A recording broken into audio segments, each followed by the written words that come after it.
बिस्मिल्लाहिर्रहमानिर्रहीम। Part number 10 exercise है आपके पास 3.2 एंड क्वेश्चन नंबर 2। अब इसमें देखें बेटा कि 1/1 प्लस कॉज एक्स है, तो इसमें भी अगर 1 प्लस कॉज एक्स को न्यूमिनेटर में ले जाएं तो होल पावर बनती है -1। 1 plus cos x whole power -1, तो उस बेस का डेरिवेटिव बनता है 1 प्लस कॉज एक्स का माइनस साइन एक्स, जो कि सामने बनाना काफ़ी मुश्किल है। तो दैट इज़ वाई कि हम इस पे टेक्निक रेशनलाइजेशन वाली भी, यानी कि 1 माइनस साइन एक्स से मल्टीप्लाई 1 माइनस कॉज एक्स से मल्टीप्लाई डिवाइड करने वाली टेक्निक भी आप यूज़ कर सकते हैं। लेकिन चलें हम पहले क्वेश्चन को समझते हैं कि ये चीज़ क्यों दी हुई है। ये इसीलिए गिवन है कि आपका x बाउंड है -π/2 से लेकर π/2। -π/2 भी शामिल नहीं है और π/2 भी इधर इक्वल टू होता तो ये इंक्लूडेड होता।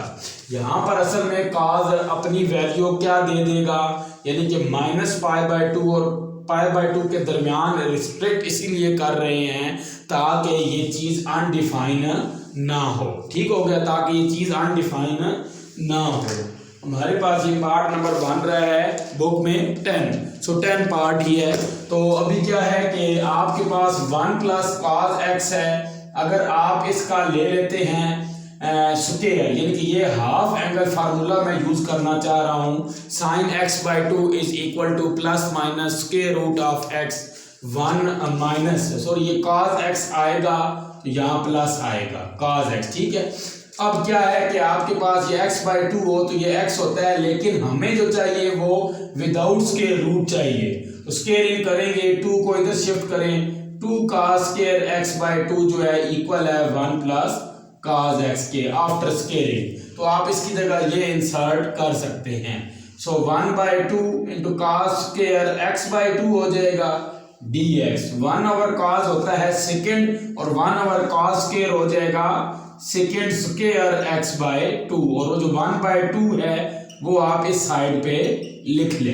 ये जरूरी क्यों था, इस साइड पर भी लिख सकते थे, लेकिन आप देखें कि सेकेंड स्क्वायर की इंटीग्रेशन हमें पता है कि 10 होती है। क्लियर होगी बात, ये हमने अभी आर्टिकल में पढ़ा है कि सेकेंड स्क्वायर की इंटीग्रेशन 10 f(x) होती है, लेकिन आपका f(x) क्या है x/2।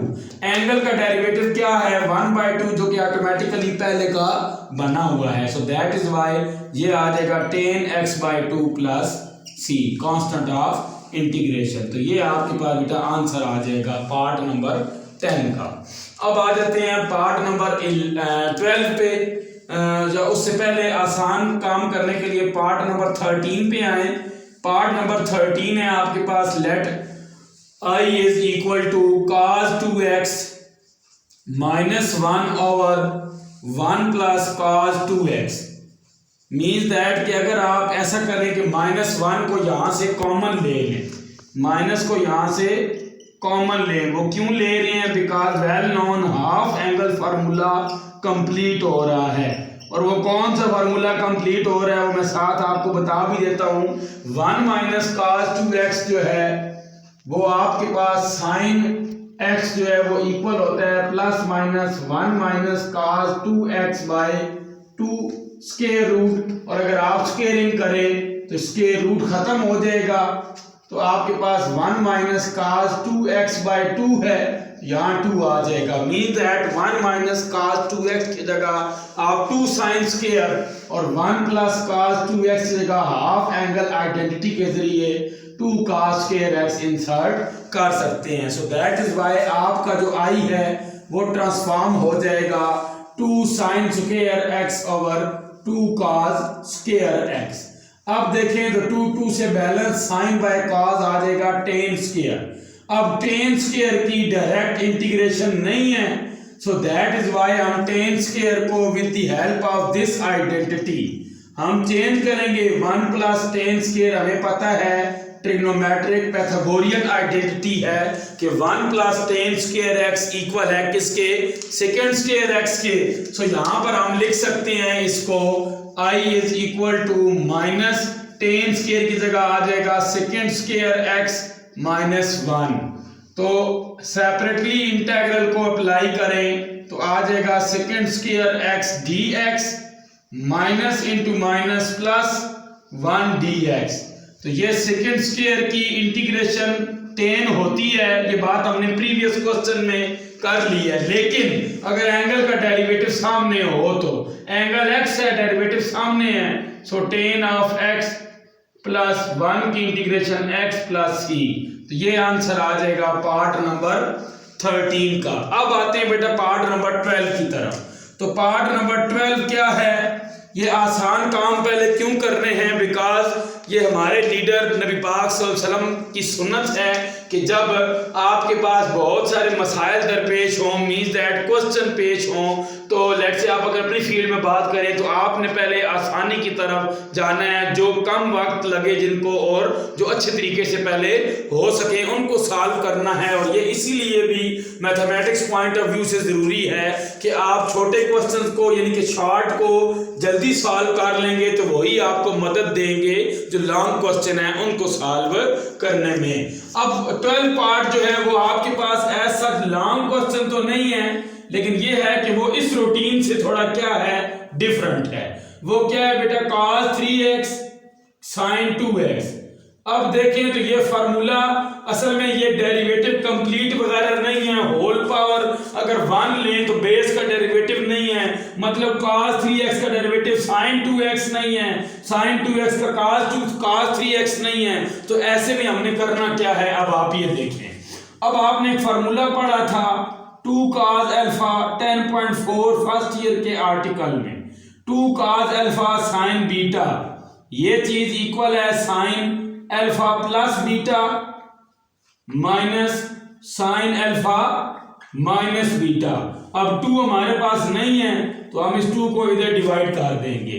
अब अगर फार्मूला आप बनाएं तो अल्फा आपका 3x है, बीटा आपका 2x है, सो दैट इज व्हाई ये cos 3x sin 2x जो है वो इक्वल आ जाएगा 3x plus 2x sin 5x minus 3x minus 2x sin x whole divided by 2। तो मीन दैट आप cos 3x sin 2x की जगह लिख सकते हैं I is equal to integration 1/2 as a constant है sin 5x minus sin x। अब देखिए इसमें तो सेपरेटली अप्लाई करें अगर इंटीग्रेशन, क्योंकि पावर होल 1 है और बेस का डेरिवेटिव भी आप नहीं बना सकते, तो dx minus 1/2 sin x dx। अब देखें तो आप एंगल का डेरिवेटिव 5 है जो कि आपके पास नहीं है, एंगल का डेरिवेटिव आपके पास क्या है, 5 है, ठीक है। तो 5 आप नहीं बना पा रहे हैं तो इसका मतलब है नहीं मौजूद है, तो आप इससे मल्टीप्लाई डिवाइड करेंगे, ये आ जाएगा 1/10। अब आप साइन की इंटीग्रेशन लिख सकते हैं माइनस cos 5x, बिकॉज हमने ये पढ़ा है कि साइन की इंटीग्रेशन क्या होती है, माइनस cos है। सिमिलरली आप इसमें नेक्स्ट में साइन की इंटीग्रेशन x का डेरिवेटिव यानी कि एंगल का डेरिवेटिव सामने है, तो साइन की इंटीग्रेशन क्या आ जाएगी, cos minus cos of x आ जाएगी प्लस c। तो इसको एवेल्युएट करें तो minus 1/10 cos 5x minus minus plus 1/2 cos of x plus c। तो ये आंसर आ जाएगा आपके पास क्वेश्चन नंबर 2 के पार्ट नंबर 12 का। अब लास्ट बेटा इसमें एक पार्ट रहता था, उसकी हिंट देने जा रहा हूं, वो था क्वेश्चन नंबर 2 का ही पार्ट नंबर 5 जो कि था integration of 1 plus ex over ex whole power cube. आपने क्या करना है, न्यूमरेटर को a प्लस बी का होल क्यूब वाला फार्मूला यूज करना है, a cube plus B cube plus 3a square b plus 3ab square, और उसके बाद ex को बारी बारी चारों पे डिवाइड करना है, और जो आंसर आएगा उसमें एक्सपोनेंशियल का आप क्या ले लेंगे, इंटीग्रेशन को सॉल्व कर लेंगे। तो यहाँ पर बेटा आपकी इस लेक्चर में कंप्लीट हो चुकी है एक्सरसाइज 3.2। नेक्स्ट जो लेक्चर हमारे आएंगे इस चैनल पे उसमें हम डिस्कस करेंगे एक्सरसाइज 3.3 को। जज़ाकल्लाह।